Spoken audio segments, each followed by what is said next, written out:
Hello and welcome दोस्तों, स्वागत है आपका टारगेट फॉर आईक्यू में। मेरा नाम है सत्येंद्र और आज हम लोग डिस्कस करने वाले हैं बिहार सिविल जज और बिहार एपीओ के लिए जनरल साइंस के लिए टॉप मोस्ट जनरल साइंस के वेरी इंपॉर्टेंट क्वेश्चन जो एग्जाम में बहुत ज़्यादा आते हैं। मैंने एमसीक्यू फॉर्मेट में है और मैं इनके आंसर आप लोगों को बताऊंगा, साथ में आप लोग भी टिक करना। देखते हैं किसके कितने सही हैं। और ये वो सभी क्वेश्चन हैं जो बिहार यानी बीपीएससी ने या तो पीसीएस भी बिहार पीसीएस में या फिर बिहार सिविल जज में ये बार बार रिपीट होते रहते हैं। तो प्लीज़ इनको आप इग्नोर ना करें, सभी क्वेश्चंस को वीडियो लास्ट तक देखें। इनका एक्सप्लेनेशन भी मैं आप लोगों को बताऊंगा। आई होप आपको बिल्कुल पसंद आएगा। इसकी पीडीएफ आप लोग ज्वाइन करना चाहते हैं तो पीडीएफ आप हमारा पब्लिक ग्रुप ज्वाइन कर सकते हैं, टारगेट फॉर आईक्यू, जो फ्री में ही है। बाकी बिहार एपीओ के लिए, बिहार सिविल जज के लिए हिंदी और इंग्लिश में हमारे पेड कोर्सेज चल रहे हैं, पेड ग्रुप चल रहे हैं। आप उसका लॉकडाउन में भरपूर फ़ायदा उठा सकते हैं। हैंड रिटन नोट्स होंगे और उसकी क्वेरी के लिए आप हमारे 7500110314 पर व्हाट्सअप या कॉल करके क्वेरी ले सकते हैं। इसकी डिटेल भी मैं इस वीडियो के डिस्क्रिप्शन में डाल दूंगा। तो फ्रेंड्स, पहला क्वेश्चन है, मानव शरीर में यानी कि ह्यूमन बॉडी में ऐसा कौन सा तत्व है जो बहुत ही ज़्यादा मात्रा में पाया जाता है? कौन सा ऐसा एलिमेंट है? ऑप्शन है कार्बन है, आयरन है, नाइट्रोजन है, ऑक्सीजन है। जो इंग्लिश मीडियम के विद्यार्थी हैं वो घबराए नहीं, मैं इंग्लिश में भी यहाँ पर आपको डिफ़िकल्ट वर्ड्स बता दूंगा। तो पहले इसका सही आंसर आप लोगों को कर रहा है। तो सही आंसर है इसका ऑप्शन नंबर डी, ऑक्सीजन। इसका सही आंसर है ऑक्सीजन। ठीक है, अब मैं इसके थोड़ा डिस्कस कर लेता हूँ। तो हम जो बॉडी होती है, ह्यूमन बॉडी, वो लगभग 36 तत्वों से मिलकर बनी होती है। ठीक है, और जिसमें ऑक्सीजन सर्वाधिक मात्रा में होती है। लगभग ह्यूमन बॉडी में जो ऑक्सीजन होती है वो 62% होती है। ठीक है, ये आप लोगों को याद रखना है। कार्बन जो होता है वो 20% होता है।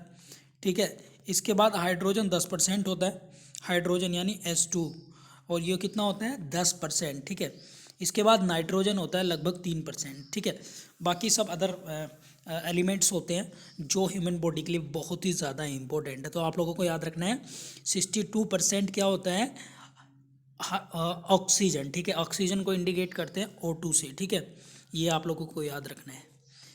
और आप लोग मुझे बताइएगा जो हमारा एनवायरनमेंट है उसमें सबसे अधिक कौन सा तत्व यानी कौन सी गैस सबसे ज़्यादा होती है, ये आप लोगों को बताना है। ठीक है, वैसे तो आई होप आपको पता ही होगा।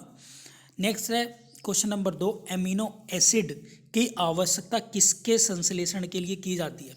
संश्लेषण मीन्स होता है उसको बनाने के लिए और उसको कंसोलिडेट करने के लिए। ठीक है, तो सही इसका बताना है आपको। लिपिड, प्रोटीन, कार्बोहाइड्रेट या एल्कोलाइड। ठीक है, तो ये आप लोगों को आंसर करना है इसका। क्वेश्चन नंबर 2 का आप लोगों को आंसर बताना है कि क्या आंसर होगा इसका। ठीक है, तो इसका होगा ऑप्शन नंबर बी।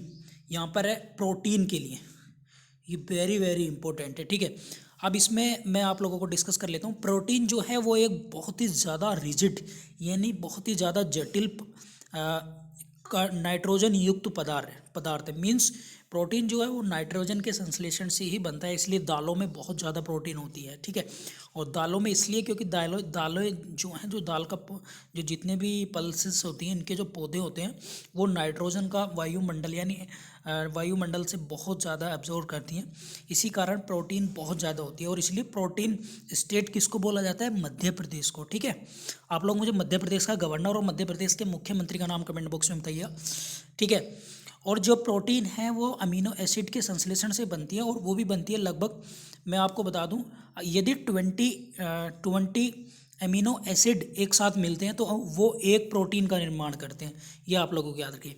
और ये प्रोटीन जो है वो ह्यूमन बॉडी के लिए बहुत ही इंपॉर्टेंट है, ये आप लोगों को याद रखिए। और जो ये क्वेश्चन भी आ चुका है कि यदि 14 ईयर्स के बच्चे, 14 ईयर्स का कोई चाइल्ड है, 14 ईयर्स तक के बच्चे के लिए उसके विकास के लिए मीन्स बच्चे के डेवलपमेंट के लिए प्रोटीन बहुत ही ज़रूरी होती है। वो पूछता है को किस ईयर तक के लिए, तो आपको याद रखना 14 ईयर्स के लिए। ठीक है, और शरीर में इसकी जो मात्रा है प्रोटीन की वो 40% होती है, 14% होती है, ये आप लोगों को याद रखना है। ठीक है, और जो नई सेल बनती हैं, तो नई सेल हमेशा मीन्स कोशिकाएं जो बनती हैं वो डिपेंड करता है प्रोटीन पर। ये भी आप लोगों को याद रखना है, बहुत ही ज़्यादा इंपॉर्टेंट क्वेश्चन है, इसको आप प्लीज़ इग्नोर ना करें। इसके बाद है नेक्स्ट है नाइट्रोजनी आहार क्या है, मतलब ऐसा ऐसा आहार जो नाइट्रोजन मीन्स नाइट्रोजन के तत्वों और एलिमेंटों से मिलकर बना है, ठीक है। तो वो भी इसमें भी सही आंसर है। नाइट्रोजन जो है शरीर में डायरेक्ट नहीं आता है। आप लोगों को मैं एक चीज़ क्लियर कर दूं कि नाइट्रोजन एक ऐसा पदार्थ है जो ह्यूमन बॉडी में साथ में एनवायरनमेंट में डायरेक्ट उसको हम एब्जॉर्ब नहीं करते हैं, बस इतना याद रखना है। उसको किसी न किसी ट्रांसफॉर्म यानी अदर वे में उसको लिया जाता है। जैसे पौधे जो हैं नाइट्रेट के रूप में नाइट्रोजन को लेते हैं, और हम यानी मीन्स ह्यूमन जो हैं वो नाइट्रोजन को प्रोटीन के रूप में यूज़ करते हैं। इसके सबसे आंसर, इसका सटीक आंसर है प्रोटीन, ठीक है। ये आप लोगों को याद रखना है। और वही जो मैंने बताया कि 20 अमीनो एसिड से मिलकर ये बनता है एक प्रोटीन। नेक्स्ट है लाल चने से कौन सा एंजाइम निकलता है। जो लाल चने होते हैं उनसे कौन सा एंजाइम निकलता है, ठीक है। तो क्वेश्चन नंबर है 4 का सही आंसर आप लोगों को बताना है। तो इसका है option number D, diastase, ठीक है। वेरी इंपॉर्टेंट आंसर है इसका, डाई स्टेट, ठीक है। अब ये क्या है इसको मैं बता देता हूँ। जो लाल चने होते हैं वो जो है डाई में से ये एक एंजाइम है, ठीक है। सबसे पहले क्या है, डाई स्टेट क्या है, ये भी क्वेश्चन आ सकता है, एंजाइम है, ठीक है। और ये इसको जो है लाल चने में इसको अरहर और तुर जो आप दालें होती हैं उनमें भी ये पाया जाता है, ठीक है। और साथ में लाल चने में भी, ठीक है। और ये बहुत ही इम्पोर्टेंट है। और ये एक लाल चना क्या जो हम सुबह सुबह खाते हैं वो ही लाल चना है। और इसमें डाई स्टेट बहुत मिला होता है जो एंजाइम है, जो बॉडी के लिए बहुत ही इंपॉर्टेंट है। ये आप लोगों को याद रखना है, ठीक है। प्रोटीन और की तरह एंजाइम भी ह्यूमन बॉडी के विकास के लिए बहुत ज़्यादा इंपॉर्टेंट होते हैं, ठीक है। आप लोगों को इसको याद रखना है, ठीक है। और एंजाइम की जो खोज है वो की थी कुहने ने, कुहने एक वैज्ञानिक थे, इन्होंने इसकी खोज की थी। ये आप लोगों को याद रखना है, ठीक है। इसके साथ है एंजाइम क्या होते हैं। तो एंजाइम आप लोगों को बताना है कि एंजाइम क्या होते हैं। तो क्वेश्चन नंबर 5 का सही आंसर है एंजाइम जो है वो होते हैं एक प्रकार के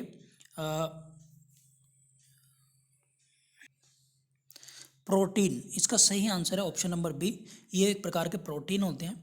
और एंजाइम जो होते हैं वो प्रोटीन होते हैं, ये आप लोगों को याद रखना है, ठीक है। वेरी इंपॉर्टेंट है। नेक्स्ट है एंजाइम के प्रोटीन भाग को क्या कहते हैं, ठीक है। तो एंजाइम का जो प्रोटीन का पार्ट होता है उसको क्या बोलते हैं। क्वेश्चन नंबर 6 का आंसर आप लोगों को करना है। तो इसका सही आंसर है एपो एंजाइम। एपो एंजाइम इसका सही आंसर है, ये आप लोगों को याद रखना है। अब एपो एंजाइम क्या होता है कि प्रोटीन का वह भाग जो इसकी एक्टिवनेस होती है उस पर डिपेंड करता है, वही एपो एंजाइम होता है, ठीक है। ये आप लोगों को याद रखना है। नेक्स्ट है question number 7, diastase enzyme का स्रोत क्या है। तो डाई स्टेज एंजाइम का स्रोत होता है ऑप्शन नंबर जो लार ग्रंथि होती है, ठीक है, वो इसका मुख्य स्रोत है। ये आप लोगों को याद रखना है। नेक्स्ट है दूध में दूसरा सबसे बड़ा तत्व कौन सा होता है, ठीक है। तो दूध में बताना है दूसरा सबसे बड़ा तत्व कौन सा होता है, तो वो होता है शर्करा। ये आप लोगों को याद रखनी है, ठीक है। अब सबसे ज़्यादा तो दूध में जल ही होता है, ये आप लोगों को याद रखना है, ठीक है, ये इम्पोर्टेंट है। और दूसरे नंबर पे शर्करा होता है। नेक्स्ट है पित्त का स्रोत क्या होता है। अच्छा आप लोग मुझे बताइएगा दूध में कौन सी प्रोटीन पाई जाती है, ये क्वेश्चन बहुत रिपीटेड होता है और मैं प्रीवियस वीडियो में बता चुका हूँ आपको। नेक्स्ट है पित्त का स्रोत क्या होता है। तो पित्त बॉडी में मीन्स कहाँ होता है, ये भी आप लोगों को याद रखना है। तो वो होता है यकृत यानी किडनी में, ये आप लोगों को याद रखना है, ठीक है। नेक्स्ट है यूरिया किससे संश्लेषित होता है, ठीक है। क्वेश्चन नंबर 10 का सही आंसर है। तो वो भी अपना किडनी से, मीन्स कहते हैं किडनी में स्टोन वगैरह हो जाते हैं, तो किडनी जो है वो यूरिया यानी जो टॉयलेट होता है उसको ब्लड के बॉडी के अंदर जो वाटर होता है उसको वो प्यूरिफाई करके बाहर निकालता है, किडनी उसको साफ करता है। नेक्स्ट तो इसमें क्या है कि ये जो है एक पीले रंग का जो है वो एसिड होता है, और इसकी जो पीएच वैल्यू है वो 7.6 होती है, ये भी आप लोगों को याद रखना है, जो मानव मूत्र होता है, ठीक है। इसमें लगभग 97% वाटर होता है मानव मूत्र में, ये आप लोगों को याद रखना है, ठीक है, बहुत ही इंपॉर्टेंट है। और ये जो है बॉडी के पाचन के लिए भी इम्पोर्टेंट होता है, ये भी आप लोगों को याद रखना है यदि इसकी परसेंटेज नहीं गड़बड़ाए तो आई होप आपको ये सारे क्वेश्चन बहुत ईजिली समझ में आ गए होंगे। अब कुछ क्वेश्चन मैं आप लोगों से पूछता हूँ, आप लोग बताइएगा मुझे। जो परमाणु होता है, तो परमाणु के अंदर कौन कौन से तत्व होते हैं, ये आप लोगों को बताना है, ठीक है। नेक्स्ट वीडियो में मैं आप लोगों को इसका आंसर बताऊंगा। आई होप आप इस वीडियो को ज़्यादा से ज़्यादा शेयर करें। जो भी लोग बिहार एपीओ बिहार सीजे के लिए ग्रुप ज्वाइन करना चाहते हैं, स्पेशली बिहार एपीओ बिहार सीजे, तो हमारा ग्रुप ज्वाइन कर सकते हैं। Thank you so much.